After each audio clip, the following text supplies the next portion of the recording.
mendapat ketenangan di antara dua-dua parti, khususnya Barisan Nasional yang cukup disiplin semasa pagi tadi lagi, dan kemudian kita berlarak dengan begitu tertib, menunjukkan kesopanan dan iman yang tinggi di kalangan penyokong-penyokong Barisan Nasional.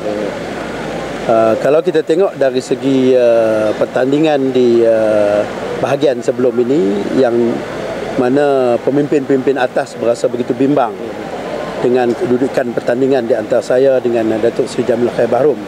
Tapi kami telah berjanji selepas saja keputusan dikeluarkan, maka kami akan bersatu.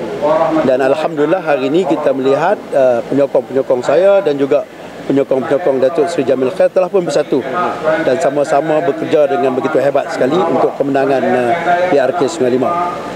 Dan kalau kita melihat isu-isu yang akan dibawa oleh PAS, sekiranya PAS menyatakan bahawa kita masih lagi dalam keadaan tidak aman di antara kedua-dua puak, maka mereka ini tersalah tafsir. Sebab kita kedua-dua, saya dan juga Datuk Seri Jamil Khair serta pengikut kami telah pun bersatu. Dan 2 jam selepas keputusan dibuat, kami semua telah pun membuat kenduri secara begitu aman. Dan saya juga telah pun menjadi timbalan pengarah kepada Datuk Seri Jamil Khair, timbalan pengarah pilihan raya di PRK Sungai Limau ini. Dan kami sama-sama menjalankan mesyuarat, perjumpaan dan sebagainya bersama-sama dengan pusat daerah mengundi di sini. Saya yakin kalau beginilah yang ditunjukkan oleh kedua-dua tim ini, saya yakin calon kita akan menang dengan begitu mudah di dalam pilihan raya ini.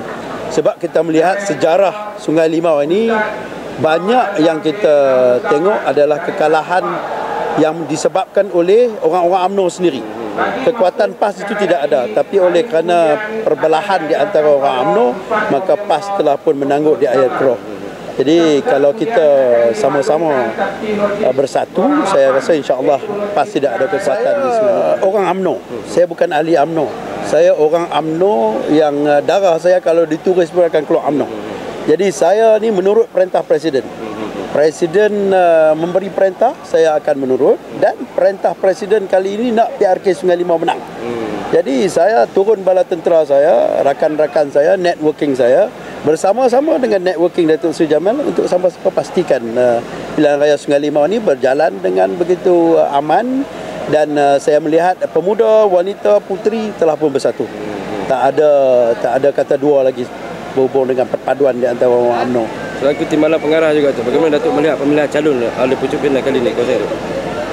Soal calon ini, saya melihat calon terbaik yang sebenarnya di Sungai Limau ini, orangnya warak, pernah berkecimpung dalam politik, walaupun beliau kalah ketua pemuda bahagian dengan saya dulu, tapi tidak ada orang kata meninggalkan parti, tidak ada mengajuk, tidak ada kata-kata nista terhadap kekalahan tersebut. Jadi saya yakin dan saya melihat calon Dr. Suhaimi ni seorang yang gigih.